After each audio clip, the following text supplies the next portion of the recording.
Big TV భక్తి సమాచారం WhatsApp ఛానల్లో జాయిన్ అవ్వండి. అన్ని విశేషాలు ఎప్పటికప్పుడు తెలుసుకోండి.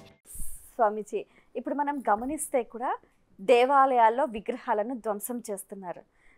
సో ఎవరైనా హిందువు చేసే కార్యక్రమాలకు సంబంధించి విఘాతం కలిగిస్తున్నారు. ప్రతి ఒక్క మనసుని ఛిద్రం చేసేస్తున్నారు. అంటే ఇంకొకళ్ళు వచ్చి ఏదో చేస్తే వీళ్ళు ఎందుకు దానికి లొంగిపోవడం, అంటే దానికి ఎందుకు ప్రభావితం అవుతున్నారు? అంటే ఈ ఆలోచన విధానంలో మార్పు రావాలి అని అంటే మీ వంతుగా మీరు ఎటువంటి చైతన్య కార్యక్రమాలు చేస్తున్నారు? ఒకసారి ఏమైందంటే అమ్మ, మన భారతదేశంలో గుడుల మీద బాగా దండయాత్రలు జరిగేవి. అవును. అప్పుడు అయితే మన గుడుల మీద దండయాత్ర దేనికి జరిగేది తెలుసా తల్లి? నిధుల కోసం. అయితే మన దగ్గర కొన్ని విగ్రహాలు చాలా బలంగా ఉండేవి తల్లి, అలా ఎన్నో ఎత్తుకుపోయారు. ఇప్పుడు ఉన్న 99% విగ్రహాలన్నీ మళ్ళీ రెండోసారి పెట్టినాయి, అంత ముందుకునే అన్నీ వేసుకుపోయారు. అలాగా ఇలా పోతూ పోతూ పోతూ పోతూ పోతూ ఆడపిల్లల్ని వేసుకుపోయే ఒక బృందం దిగింది. అది ఆఫ్ఘనిస్తాన్ దేశం నుంచి వచ్చింది. ఆడపిల్లల్ని కూడా ఎత్తుకుపోయేవాళ్ళు. ఇంకా ఎందుకంటే ఇక్కడ ఉన్న చీర, బొట్టు, కట్టు, మర్యాదలు ఇవన్నీ చూసి పైశాచికత్వంగా వాళ్ళని శారీరకమైన ఆనందాలు పొందే ఓ ప్రక్రియ జరిగినప్పుడు దత్తాత్రేయుడు దేశాటనలో ఉన్నాడు. అప్పుడు అంటే దత్తాత్రేయుడు పుట్టాడు. ఆయన దేశాటన చేస్తున్నప్పుడు ఈ చర్య చూసి చాలా చలించిపోయి, అరే గుడిలు ధ్వంసం చేశారు, గోపురాలు ధ్వంసం చేశారు, అందులో ఉన్నవి ఎత్తుకుపోయారు, మేము అయితే ఎక్కడ చలించలేకపోయినా విలువైన సంపదని దోసుకెళ్తున్నారు, భావి తరాలకు కావాల్సిన భవిష్యత్తుని దోసుకెళ్తున్నారు అన్న ఆ యొక్క ఆలోచన తట్టుకోలేకపోయారు ఆయన. అప్పుడు ఏం చేశారు, భారతదేశం మొత్తం ఒక ప్రకటన ఇచ్చాడు. ఇది అఘోరాలందరికీ తెలుసు. అలా ప్రకటన ఇచ్చినప్పుడు నాకు దేశం మీద ప్రేమ ఉండి దేహం మీద అంటే మొత్తం ఈ ఇష్టం ప్రేమ లేని వాళ్ళు దేశ సంపదని ముఖ్యంగా స్త్రీలని కాపాడి గౌరవాన్ని ఇచ్చే మదమెక్కిన కండకావరం కలిగిన శరీరాలు కావాలి అని ప్రకటన ఇచ్చాడు. అంటే భయం లేని వాళ్ళు ఎవరు, ఏడికైతే ఆడికి దిగే వాళ్ళు ఎవరు, ఎవడొచ్చినా చూసుకుంటానే వాళ్ళని దింపి సంవత్సరం శిక్షలు ఇచ్చి హర హర హర అని చెప్పి తలలు తీసిన మహానీయులు అఘోరాలు. అలా మొదలయ్యారు. ఇక్కడ ఎవరిని కాపాడారు? రక్షణ స్త్రీలని. తద్వారా ఏం జరిగింది? దేశం కాపాడబడ్డది. ఆ తద్వారా ఏమనిగింది? రాజ్యాలకి భయం వచ్చింది. వీళ్ళు దిగుతారు, నాగసాధువులు వచ్చి అనవసరంగా తలలు తీసుకెళ్తారు, ధర్మం కోసమే అంటారు, ఏమన్నంటే తల తీసేసి అని చెప్పి ఒక భయం వచ్చింది.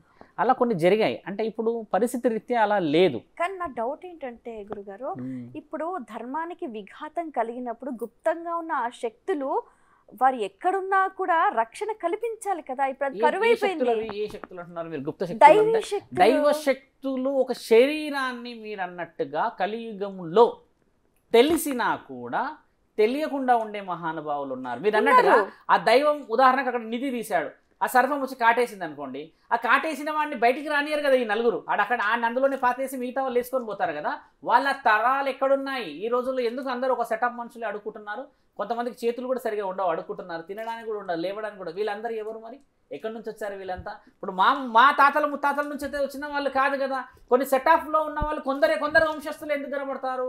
అన్ని దేశాల్లో ఉన్నారా అలాగా? కొన్ని దేశాల్లో కనబడతారు. ఎక్కువ శాతంగా గుడిల దగ్గర కనపడే ఈ అడుక్కు తినే వాళ్ళ స్థితి చూడండి, చాలా భయానకంగా ఉంటుంది. పుణ్యం పరమాత్ముడు ఎవరికి ఇవ్వాలి, చేసిన పాపం ఎవరికి ఇవ్వాలని ఆయన డ్యూటీలో ఆయన ఉన్నాడు. కానీ ఇది ఆయనే చేసిండని తెలుసుకోవట్లేరు మానవులు. మీరు అన్నట్టుగా ఎవరు చెప్తే తెలుసుకుంటారు, ఏం చేస్తే తెలుసుకుంటారంటే పురోహితులు చెప్పాలి, సాధువులు చెప్పాలి, గురువులు చెప్పాలి అని అంటే అమ్మ ఇక్కడ శాలరీస్ వస్తున్నాయి కదా, కాబట్టి నా ఇల్లు నాకుంటే సరిపోద్ది. కాబట్టి వేరే వ్యక్తికి చెప్పే అంత సమయం మన దగ్గర లేదు. మీరు ఇందాక ఒక వర్డ్ అన్నారు, సమయం లేదంటే మన సమయమే ఇది అని ఒకప్పుడు ఉండే మన శాస్త్రము. వ్యవసాయమే మన జీవితము, జీవనాధారం అని ఉండే. ఇప్పుడు చూడమ్మ 7 వారాల నగలు వేయడానికి అని చెప్పేసి ఆ వచ్చిన ఆ భర్తని కూడా కడగా ఏమైనా సరే హింస పెట్టి డబ్బులు ఈఎంఐలు ఇవ్వయి. నిన్ను ఎలా పోయాయి మరి? నీ ఆర్భాటానికి నీ పోకడాలకి పోయినాయి కదా.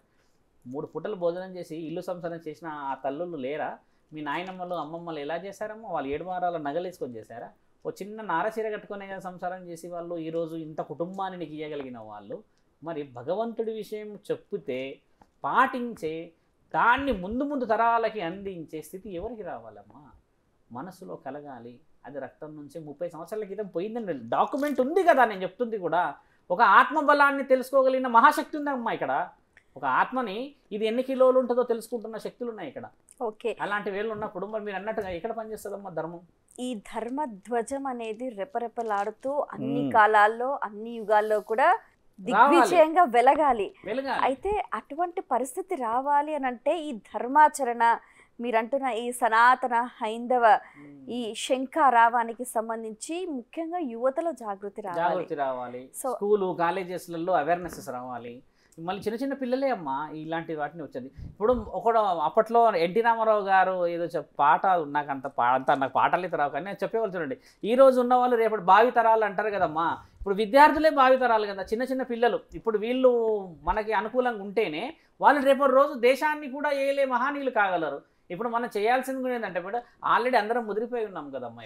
ఇప్పుడు ఎవరిని నువ్వు మార్చగలవు, ఎవరిని నువ్వు స్థానపెట్టగలవు ఇక్కడ? సో ముఖ్యంగా ఏంటంటే ఒక వ్యవస్థ, ఒక ఆలోచన విధానంలో మార్పు రావాలి. అది అందరూ పాటించాలి. ఓకే, మీ సంఘం గొప్పదే, మీ సంఘము గొప్పదే, ఎవరిది వాళ్ళకే గొప్పదే. అంతే. కానీ మన సంఘాలన్నీ ఎక్కడున్న ఈ భారత మాత మరి ఎక్కడ పోయింది గొప్పది? నిన్ను నన్ను మోస్తున్న ధరణి మాత గొప్ప ఎవరికి కావాలి?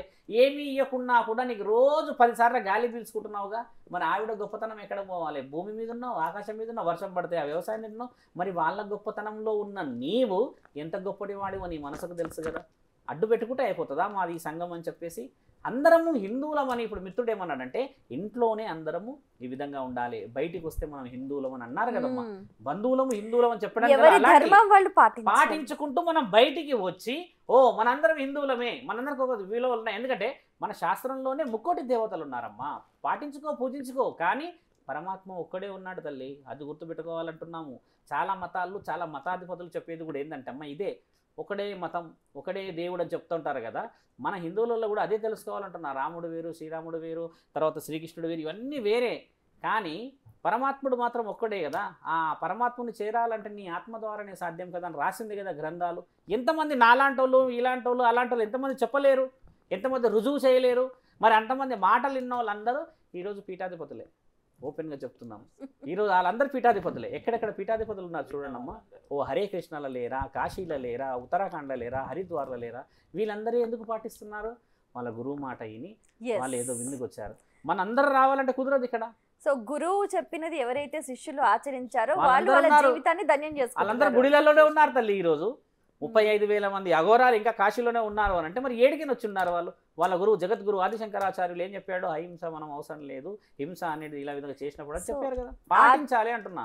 ఆచార్య వాక్కును మనం శ్రవణం చేయాలి, ఆచరణలో పెట్టాలంటారు. సాలరీస్కి పనిచేస్తే ఆచార్య వాక్కు రాదు.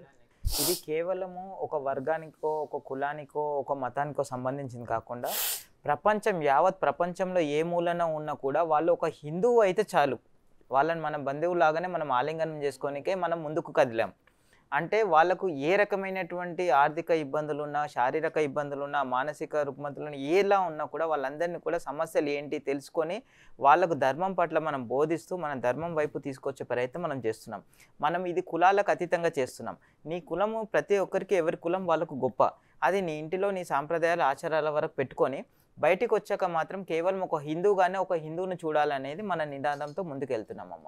ఇలాగే కనుక కొనసాగిస్తూ పోతే కనుక ఖచ్చితంగా మన హిందువులు ఐక్యత వస్తే, మన ధర్మం వైపు కనుక అందరూ పయనించగలిగి, అందరూ ఆలోచించి సాంప్రదాయాలు కనుక మనం పాటించగలిగితే ఇప్పటికీ కూడా మనకు దైవము మేమందరం బయటికి రావడానికి రీజన్ ఏంటంటే అమ్మా, ఇదివరకు చెప్పారు, విన్నారు. ఇందాక స్వామివారు అన్నట్టుగా ఈరోజు వాళ్ళందరూ కూడా ఒక పీఠాధిపతులు, మఠాధిపతులు అయి స్థిరపడిపోయారు. వాళ్ళ ధర్మాచరణ వాళ్ళు చేస్తూ ఉన్నారు. ఇప్పటికీ వాళ్ళు సెటిల్ అయిపోయినంత మాత్రాన వాళ్ళు ధర్మాన్ని ఏం విడిచిపెట్టలే. వాళ్ళలాగా కొన్ని లక్షల మందిని, వేల మందిని తయారు చేస్తున్నారు. సో మేము అదే సాంప్రదాయంగా అదే, కాకపోతే మేము ఒక దగ్గర స్థిరంగా ఉండకుండా ధర్మ ప్రచారం కోసం యావత్ ప్రపంచం అంతా తిరగాలి, ధర్మం కోసం అందరికీ విడివిడిగా చెప్పాలి, అందరినీ ఏకం చేయాలి. అలాగే అందరిలోనూ ధర్మం పట్ల ఒక నమ్మకం, విశ్వాసం.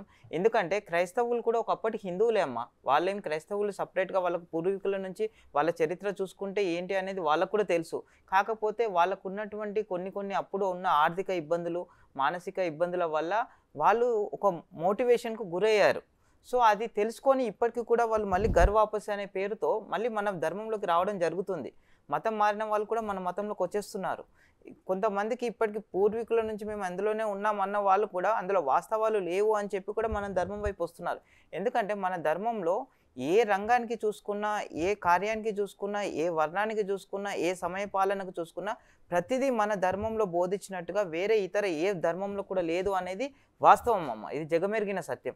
కాకపోతే దాన్ని ఎక్స్పోజ్ కానివ్వలేరు కొంతమంది. వాళ్ళ స్వార్థానికి, రాజకీయ పరంగానే అనొచ్చు, దాంట్లో ఎటువంటి సంకోచం లేదు, వాళ్ళ స్వార్థం కోసము మన ధర్మాన్ని, కొన్ని గ్రంథాలను అణచివేయబడ్డాయి, అంటే ప్రచురించబడలేదు, బయటికి ఎక్స్పోజ్ చేసి చెప్పబడలేదు. అలాంటి కార్యక్రమాలనే ఇప్పుడు మనం ముందుకు తీసుకెళ్తున్నాం అమ్మ. ఓకే, చివరిగా మా ప్రేక్షకులకు మీరు ఇచ్చే సందేశం, ఈ సనాతన హైందవ శంకారవం యొక్క ముఖ్య ఉద్దేశం యువతను జాగృతం చేయాలనే మీ సత్సంకల్పం చాలా అభినందనీయమైంది. కాకపోతే మీరు చెప్పిన ఈ విషయాలను గ్రహణ చేసుకుని ఆచరణలో పెట్టే స్థాయికి వెళ్ళాలి అని అంటే ఇంకా అడుగులు ఏ విధంగా పడాలంటారు? గురువులు కానీ, ఉపాధ్యాయులు కానీ, చిన్న చిన్న మతాలకు సంబంధించిన పెద్దలు, అంటే యూనిట్స్ ఉంటాయి, ఇన్స్టిట్యూషన్స్ ఉంటాయి, వాళ్ళకంటూ ఒక కమిటీస్ ఉంటాయి. సో అందరం భారతీయులమని గమనించి, గుర్తించి, ఇక్కడ మతాలని విభజించుకొని మాట్లాడిన మనము ఎప్పుడు కూడా రక్తాన్ని విభజించే హక్కు లేదు మనకి. కాబట్టి ఏంటంటే అందరం బాగుండాలి అని అంటే భవిష్యత్తు బాగుంటుంది. ఇప్పుడు నీవెవరో నేనెవరు అనే కొన్ని కాంట్రవర్సీస్ మొదలవుతాయి, ఇంకా మెసేజ్లు వస్తూ ఉంటాయి. అలాంటి మెసేజ్లు ఎందరో వస్తారు. ఇప్పుడు అవతల వ్యక్తి చేసినోడు మనోడైతే చేయడు ఆ కాంట్రవర్షియల్ మెసేజ్లు. ఇప్పుడు నా పేరు రాముడు అని చెప్పేసి నేను దాన్ని జీసస్ అని పెట్టుకుని వేరే వాళ్ళ కామెంట్ కూడా చేయొచ్చు, ఎందుకంటే నెట్వర్క్ అంతలా ఉంది ఇప్పుడు, సోషలైజేషన్. అలాంటి వాటికి చలించేసి ముందుకు పోయి బాధపడే స్థితిలో అయితే మేము లేము. మనము ధైర్యంగా అడుగులు వేయాలి అన్న ఆలోచన ఏంటంటే, ఇప్పుడు మిత్రుడు చంద్రారెడ్డి ఏం చెప్తున్నారంటే గ్రామీణ స్థాయి చాలా అవసరం తల్లి. అక్కడ ఏంటంటే వేప చెట్టు కింద కూర్చొని ఎన్నో పాఠాలు చెప్పేవాళ్ళు, రచ్చబండ కార్యక్రమాలు జరిగేవి. ఇలాంటివన్నీ మేము చెప్పే స్థితి రాకూడదు, ఆ గ్రామ పెద్దలు చెప్పుకోవాలి. ఆ గ్రామ పెద్దలు చెప్పేసి అది మెల్లిగా ఆ మండలం నుంచి రాష్ట్రానికి అలా పోతే అమ్మ అప్పుడు ఒక యూనిటీ పెద్దగా కనబడుతుంది. అంటే ఇది కదా యాక్చువల్లీ జరగాల్సింది కూడా. అలాంటిది జరగాలి అన్న ప్రయత్నం ఇప్పుడు మొదలు పెట్టాం మేము. దీనికి చాలా సమయం పట్టవచ్చు, ఇప్పుడు సంవత్సరం పట్టవచ్చు, 2 సంవత్సరాలు పట్టవచ్చు.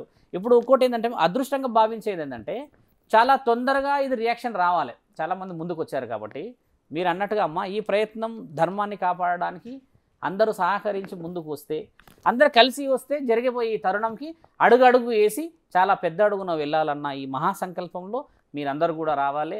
మీరు పాల్గొనాలి, అందులో మీరు నెట్వర్క్లకు రావాలంటే ఓహో అందరూ బయలుదేరారు కదా అని చెప్పేసి ఒకరు అందరూ వెళ్ళిపోతాం. అలా రాకుండా మేము ఉండలేము, చూస్తూ ఉంటామని అంటే అమ్మ ఈ ప్రయత్నం కొంచెం వెనక్కి జరుగుతుంది. అందరం ప్రయత్నం చేయాల్సిన అవసరం ఉంది కదమ్మా. కాబట్టి ధర్మం కాపాడబడాలి, అందుకని మీరందరూ కూడా దానికి సహకరించాలి తల్లి. అదమ్మా మా ప్రయత్నం. చాలా సంతోషం అండి, చక్కటి విషయాలన్నీ కూడా తెలియచేశారు. సో మీ అమూల్యమైన సమయాన్ని కేటాయించి ఇంత వివరణ మా అందరికీ కూడా తెలియచేసినందుకు ధన్యవాదాలు. నమస్కారం. వీక్షించారు కదండి, ఇది ఇవాల్టి మన ప్రత్యేకమైన కార్యక్రమం ధర్మధ్వజం. ప్రతి ఒక్కరూ కూడా ఆ ధర్మానికి కట్టుబడి ఉండాలి. ధర్మాచరణే మనకు సద్గతిని ఇస్తుంది. మరి ఆ ధర్మం అనేది ఒక వ్యక్తి నుంచి, ఒక కుటుంబం నుంచి, సమాజం నుంచి, దేశం నుంచి, ప్రపంచం వరకు వ్యాపించాలి. మరి ఈ సంకల్పానికి శ్రీకారం చుట్టిన పెద్దలు, వారి అడుగుజాడలో మనం కూడా నడిచే ప్రయత్నం చేద్దాం. ఇది ఇవాల్టి కార్యక్రమం. మరో కార్యక్రమం మళ్ళీ కలుసుకుందాం. అంతవరకు సెలవు. నమస్కారం. For more videos like this, subscribe Big TV channel.